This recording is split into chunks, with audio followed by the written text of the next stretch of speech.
नमस्कार दोस्तों, आपके अपने YouTube चैनल एक बात कही में आपका स्वागत है। मैं राजेश चतुर्वेदी एक बार फिर हाजिर हूँ आपके सामने। दोस्तों, महिलाओं के उत्थान की, उनकी सुरक्षा की, उनके कल्याण की, माने बेटी पढ़ाओ से लेके बेटी बचाओ तक तमाम बातें की जाती हैं और जो राजनीतिक दल हैं वो पूरे मतलब जोश के साथ क्या क्या नहीं कहते हैं कि महिलाओं के लिए ये कर देंगे, महिलाओं के लिए वो कर देंगे। और आलम यह है कि सरकारें जो हैं वो भी कोई कसर नहीं छोड़ती हैं उनको मतलब लुभाने के लिए। जैसे ही इलेक्शन नज़दीक आया, चुनाव नज़दीक आया, क्योंकि महिलाएं बहुत बड़ा वोट बैंक हैं, बहुत बड़ा क्या मतलब आधी आबादी महिलाओं की है, तो जो कुल वोट होते हैं उनमें से लाजमी है कि आधे वोट महिलाओं के होंगे। तो कोई पार्टी हो, कोई राजनीतिक दल हो, महिलाओं को आकर्षित करने के लिए तरह तरह की योजनाएं लेकर आता है और कई वादे करता है, दावे भी करता है। लेकिन राजनीतिक रूप से होता क्या है, जो आधी आबादी है देश की, उनके साथ होता क्या है। अब कुछ लोगों को लग सकता है कि ये बहुत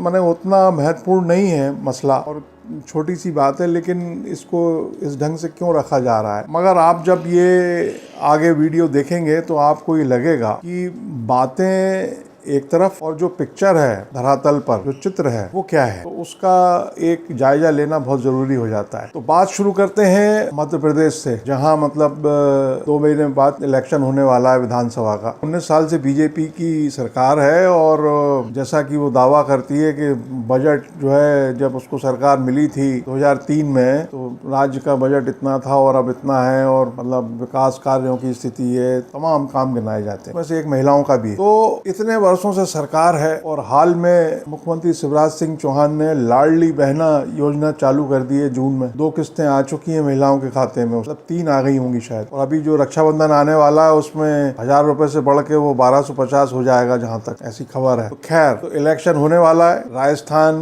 कर्नाटक, तेलंगाना में भी होने वाला है। जैसा कि हम सारे लोग जानते हैं कि पिछले कुछ वर्षों में जो भारतीय जनता पार्टी है उसकी जो वर्किंग है उसमें बहुत अंतर आया है, जबरदस्त। खासकर 2014 के बाद, 2014 के बाद राज्यों में जो विधानसभा चुनाव होते हैं तो हर लिहाज से जो पार्टी की सेंट्रल लीडरशिप है, माने केंद्रीय आला कमान या केंद्रीय नेतृत्व, वो अपने हाथ में ले लेता है। और सेंट्रल लीडरशिप में भी क्या मतलब प्रधानमंत्री नरेंद्र मोदी और गृह मंत्री अमित शाह, ये पूरे इलेक्शन को अपने हाथ में ले लेते हैं। मतलब प्रधानमंत्री के पास तो इतना वक्त है नहीं है क्योंकि उनको पूरा देश देखना है, मगर अमित शाह वो जो है, जिनको उनको चाणक्य भी कहते हैं चूंकि, तो जो चाणक्य महोदय हैं वो अपने हाथ में पूरा इलेक्शन ले लेते हैं। मध्य प्रदेश का उन्होंने ले लिया है पूरा चुनाव राज्य का। मगर ये एक जो छोटी सी बात है, ये शायद पता नहीं उनके संज्ञान में आई या उनको पता है कि नहीं पता है, और अगर पता है तो हो सकता है कि भाई किसी योजना के तहत, किसी प्लानिंग के तहत ऐसा किया गया हो। लेकिन बीजेपी के अंदर खाने,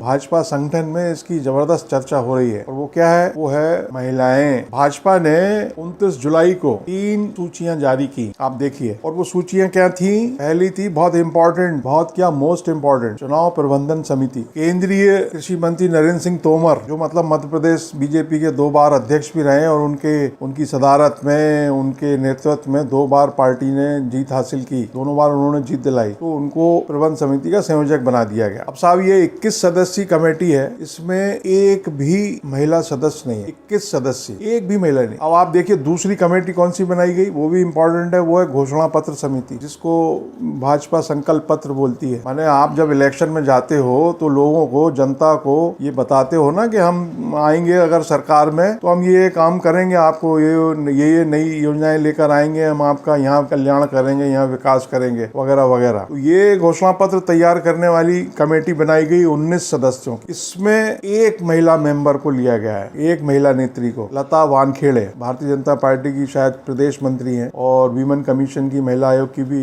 अध्यक्ष वगैरह। तीसरी जो कमेटी बनाई गई वो बनाई गई 57 जिले हैं बीजेपी के संगठन के लिहाज से, उनमें बनाए गए जिला संयोजक सिर्फ चुनाव तक सीमित रहेंगे। इनका जो काम रहेगा वो विधानसभा का जो चुनाव है आने वाला, वहां तक सीमित रहेगा। तो 57 जिलों के संयोजक बनाए गए। आप देखिए इसमें 57 में से 57 में कोई महिला नहीं है, एक भी महिला नहीं। तो अगर आप इस तीनों कमेटियों का अगर आप टोटल करेंगे तो ये होते हैं 110 चेहरों में सिर्फ एक महिला लता वानखेड़े। और आप अगर वो, मैं इसमें सूची आपको देखने को मिलेगी, उस सूची में लता वानखेड़े के नाम के आगे भी श्री लिखा हुआ है। क्या लिखा हुआ है? श्री। तो आलम क्या है आप समझ जाइए। ये बहुत मुमकिन है कि तमाम लोगों को ये बहुत छोटी बात लगे कि भाई तो क्या बात की जा रही है, तो जो टाइपिंग एरर है अगर श्री लिख दिया गया है ना, बिल्कुल टाइपिंग एरर ही है, ये कोई डेलिबरेटली क्यों लिखेगा। मगर ये क्या दर्शाता है कि अगर ये मतलब बगैर कुछ सोचे विचारे किया जा रहा है तो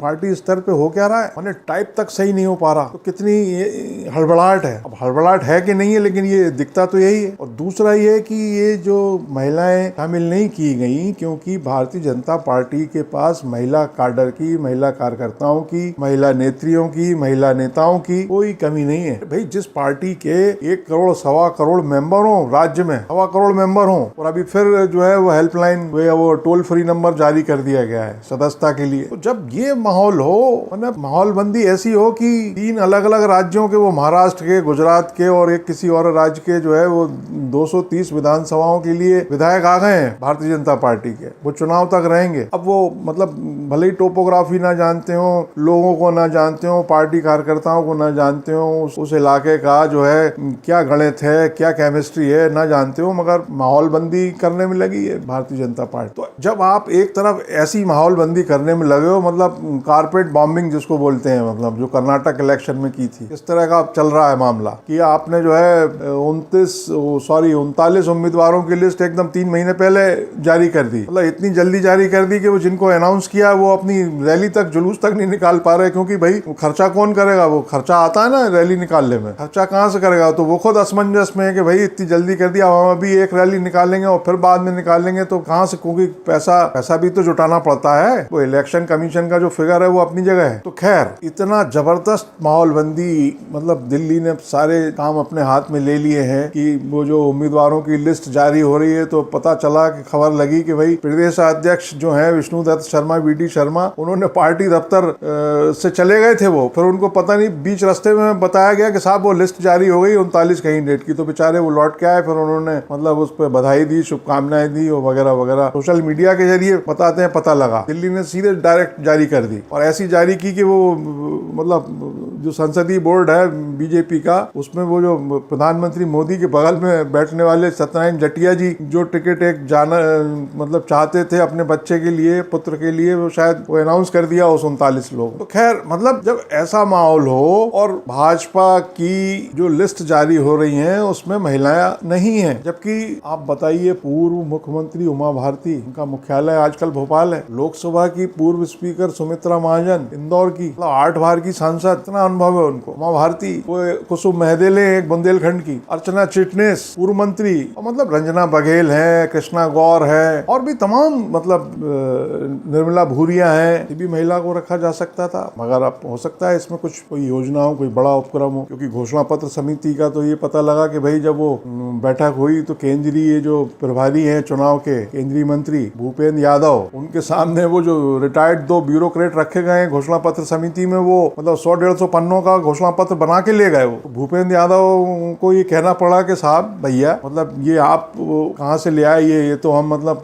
हमारे पास कोई टीम की कमी है क्या? अरे फील्ड में जाना पड़ेगा, लोगों से बात करनी पड़ेगी, उनसे सुझाव लेने पड़ेंगे कि आखिर लोग क्या चाहते हैं। ऐसे थोड़ी बन जाता है कि गए अपना बना लाए। तो मतलब इतने माइक्रो लेवल पे चीजें हो रही हैं, तो यही समझा जाएगा कि बड़ी प्लानिंग के साथ हो रहा है सब काम। तो ये जो समितियां बनी है जिनमें महिलाएं नहीं है, तो ये इसके पीछे भी कोई ना कोई बड़ा नियोजन होगा, बड़ा प्रयोजन होगा, ना कुछ बड़ा होगा। अब ये पता नहीं है कि प्लानिंग से किया गया है या मतलब कोई चूक हो गई है, मगर जो 39 उम्मीदवारों की लिस्ट जारी हुई उसके कारण भारतीय जनता पार्टी में तो होता है, लाजमी है, स्वाभाविक है, हर चुनाव में होता है, कोई लिस्ट जारी होती है तो क्योंकि दावेदार होते हैं 10-20 और टिकट किसी एक को मिलता है, तो ये रोना धोना ये सब होता ही है, हर चुनाव में होता है और हर पार्टी को इससे जूझना पड़ता है। और शायद इसीलिए भारतीय जनता पार्टी ने इतनी अर्ली लिस्ट जारी कर दी ताकि जो भी मतलब गुस्सा हो, लोगों का असंतोष हो, वो उसको सेटल करने में वक्त मिले, पर्याप्त वक्त मिले, और जो उम्मीदवार हैं वो भी मतलब अपना लोगों को का मानस बनाने में कामयाब हो सके। मगर अब जिसको टिकट नहीं मिला या जिसका टिकट